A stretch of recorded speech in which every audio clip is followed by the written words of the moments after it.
Guys welcome back to my YouTube channel Creative Commerce. आज हम अपना इंडियन इकोनॉमी डेवलपमेंट का पहले चैप्टर का आगे का पार्ट पढ़ेंगे, जिसमें हम पढ़ेंगे इस वीडियो में अपनी features of Indian economy on the eve of independence.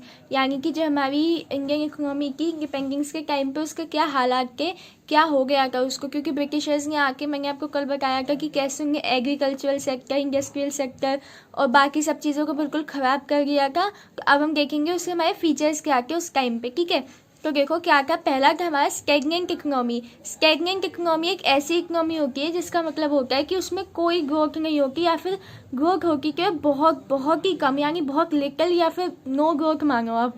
ऐसी जो इकोनॉमी होती है उसे हम कहते हैं स्टैग्नेंट इकोनॉमी। ठीक है, तो देखो पहला क्या है हमारा, it is the economy which shows little or no growth in income between 1925 to 1950। Growth rate of per capita income was as low as 0.1% per annum. यानी एक साल में पर एनम, एक साल में बस 0.1% ग्रो होती थी इकोनॉमी। अब ये कोई ग्रो होना में कोई ग्रो होना है, ये बस बहुत ही कम होती है। इसी को हम कहते हैं स्टैग्नेंट इकोनॉमी।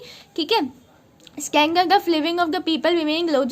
जब क्या कहते हैं आपकी इकोनॉमी ग्रो ही नहीं करेगी, आपके पास पैसा नहीं होगा, तो जाहिर सी बात है जो आपके जो लोग हैं आसपास, जो उस इकोनॉमी में लोग हैं, उनका स्टैंडर्ड तो कम होगा, उनके पास पैसे नहीं होंगे। और starvation and poor health. Starvation का मतलब होता है भूख जो होती है, भूख के मारे जो लोग मर के और उनकी पुअर हेल्थ, उनकी हेल्थ भी सही नहीं रहती। कि ये हमारा फीचर था पहला, स्टैग्नेंट इकोनॉमी। सेकेंड देखो बैकवर्ड इकोनॉमी, एग्रीकल्चरल बैकवर्डनेस। यानी जो मैं एग्रीकल्चर का बहुत ही ज़्यादा पिछड़ गया था, बैकवर्ड हो गया था। क्यों? क्योंकि ज़मींदारी सिस्टम की वजह से, जो कि मैंने आपको कल समझाया था। इसमें देखो productivity was extremely low. Productivity तो थी नहीं, बहुत ही कम प्रोडक्टिविटी की। ठीक है, nearly 72% of countries population was engage in agriculture. यानी 72% के करीब लोग एग्रीकल्चर में इंगेज तो गए, काम तो करके के एग्रीकल्चर से रिलेटेड, लेकिन but its contribution to GDP was only 50%। यानी उस जो वो 72% लोग, 72% लोग मिलकर कमा के गए एग्रीकल्चर से, उसका बस 50% की GDP के लिए जाता था। क्योंकि बाकी के जो ब्रिटिशर्स थे वो क्या करके के बाकी के रुपयों को अपने लिए इस्तेमाल करके के अपनी वॉर के लिए, अपनी इमरजेंसी के लिए, अपने टैक्स पे करने के लिए, इन सब चीज़ों के लिए इस्तेमाल करके के ब्रिटिशर्स। ठीक है, तो इसलिए उन्हें वो अपनी GDP में कंट्रीब्यूशन नहीं कर पाते थे। फिर थर्ड है बैकवर्ड इकोनॉमी। देखो backward economy is one in विच पर कैपिटा इनकम इज़ लो। यानी पर कैपिटा यानी हर जो इंसान होता है उसकी जो इनकम होती है एक साल की, वो बहुत ही ज़्यादा कम थी। ठीक है, इन 1947 to 48 पर capita income in India was just ₹230। बस 230 की पर capita income. Unemployment, insufficient food, insufficient shelter and clothing.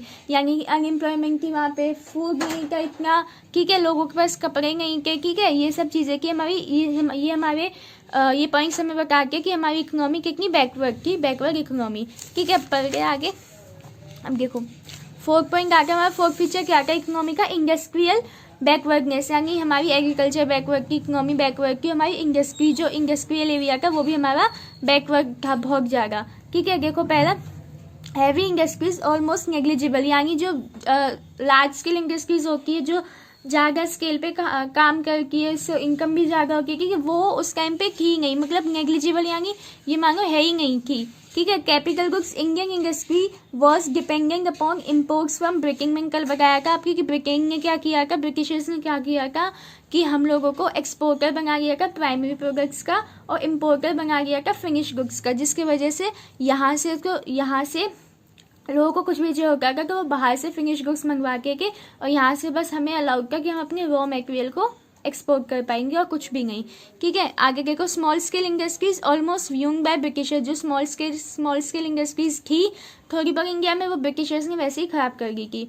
ठीक है, अब देखो इंक्रीजिंग पॉवर्टी। जब ना एग्रीकल्चर चल रहा, ना इंडस्ट्रियल सेक्टर चल रहा, कुछ नहीं चल रहा, तो फिर पॉवर्टी तो होगी। देखो ड्यू टू इलेक्ट्रेसी एंड अनएम्प्लॉयमेंट। मैंने कल आपको इलेक्ट्रेसी रेट बताया था हमारे इंडिया का कितना था, बस 16%। ठीक है, इतने कम लोग इलेक्ट्रेट थे। ठीक है, तो देखो जब वो लोग पढ़े लिखे नहीं है, कुछ नहीं है, अनएम्प्लॉयमेंट तो होगी। ठीक है, bulk of population was poor, बहुत ज़्यादा लोग पुअर थे। They are unable to get 2 square meals a day. यानी वो एक दिन में 2 टाइम का खाना भी अपने लिए नहीं इंतज़ाम कर पाते थे। Lack of shelter and clothing, या उनके पास रहने के लिए घर का उन पे कपड़े के उस टाइम पे। फिर हमारा सिक्स फीचर आता है हमारा पुअर इंफ्रास्ट्रक्चर। इंफ्रास्ट्रक्चर क्या होता है मैं देखो, एक refers to the services like transportation, communication and power and energy, hospitals etcetera, यानी जितनी भी सर्विसेज होके हमारे ट्रांसपोर्टेशन, बस वगैरह चलती है, ट्रेन चलती है, कम्युनिकेशन हम लोग आजकल फ़ोन पे बात कर सकते हैं, पावर, एनर्जी, लाइट्स, ये सब, हॉस्पिटल, ये सब कुछ भी नहीं था। और infrastructure was not at all satisfactory, कुछ भी नहीं था वहाँ पे, इंफ्रास्ट्रक्चर के नाम पे कुछ नहीं था। ठीक है, फिर देखो लिमिटेड अर्बनाइजेशन, यानी बहुत ही कम लोग थे जो अर्बन एरिया में रहते थे, बाकी सारे रूरल एरिया में रहते थे, यानी कि गांव वगैरह का जो एरिया होता है उसमें रहते थे। बस 14% पॉपुलेशन अर्बन एरिया में की और बाकी 86% रूरल एरियाज़ में। ठीक है, ये एग्रीकल्चर, ये Rupal people log opportunities outside agriculture. ठीक है, यानी कि जो लोग वहाँ पे रहते हुए थे उनको कोई अपॉर्चुनिटी जो होगी कि वो एग्रीकल्चर के बाहर जो उनकी अपॉर्चुनिटीज़ होगी कि उन्हें देखते तो थे, लेकिन उन्हें वहाँ पे कुछ काम मिल नहीं पाता था ब्रिटिशर्स की वजह से।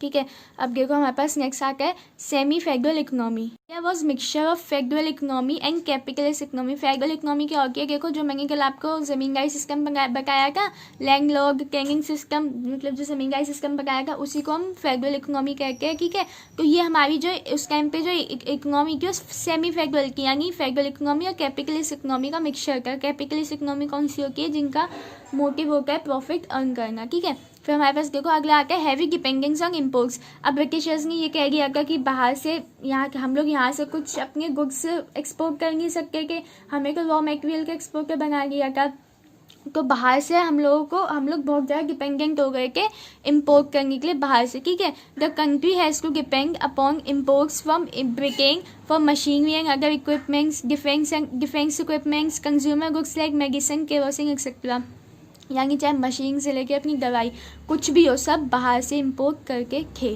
ठीक है, फिर देखो कनाडा आ गया हमारा कॉलोनियल इकोनॉमी, यानी कि British government forced Indians to buy British goods by imposing heavy taxes on domestic goods. मैंने कल आपको बताया था कि हमारी ब्रिटिशर्स ने क्या किया था, हम लोगों को जो यहाँ के सामान थे उन पर इतना ज़्यादा हैवी टैक्स लगा दिया था कि हम जो इंडियंस यहाँ पे रह के भी वो सामान नहीं खरीद पाते थे, इसलिए उन्हें ना चाह के भी उन्हें बाहर से सामान मंगवाना पड़ता था, क्योंकि उन पे इतने पैसे नहीं होते कि वो अपना सामान इतना महंगा खरीदें यहाँ पे, क्योंकि टैक्स ज़्यादा लगा दिया था। और वो लोग वहाँ से जो सामान आता था उस पर टैक्स कम कर दिया था ताकि उनकी बिक्री ज़्यादा हो। ठीक है, natural resources in India were depleted for the growth of British industry, यानी यहाँ पे जो हमारे में नेचुरल रिसोर्सेज होके के जो बनके के उनको भी क्या यूज़ करके के वो लोग यूज़ करके के अपनी इंडस्ट्री चलाने के लिए। दे डिस्ट्रक्टेड द इंडियन हैंडीक्राफ्ट, और हैंडीक्राफ्ट की जो हमारी इंडस्ट्री की उसको तो वैसे भी खराब कर दिया था उन लोगों ने। को कल बताया था हैंडीक्राफ्ट की हमारी इंडस्ट्री इंडिया में की और उसको कैसे ख़राब किया था। अगर आपने कल इस चैप्टर का पहला पार्ट आया था, कल आपने अगर वीडियो ना देखी हो तो उसे जाके देख सकते हैं आप। ठीक है, तो इस वाली वीडियो में हमने पढ़ने के अपने features of Indian economy at the eve of independence वो हमारे हो गए हैं। ठीक है, अगर आपको वीडियो पसंद आई हो, ये समझ आई हो कि हमारे क्या इकोनॉमी कैसी की, फीचर्स कैसे के उस टाइम पे, तो प्लीज़ इस वीडियो को लाइक कीजिएगा, शेयर कीजिएगा, कमेंट करके बताइएगा कि वीडियो कैसी लगी। समझ में आया क्या? 101%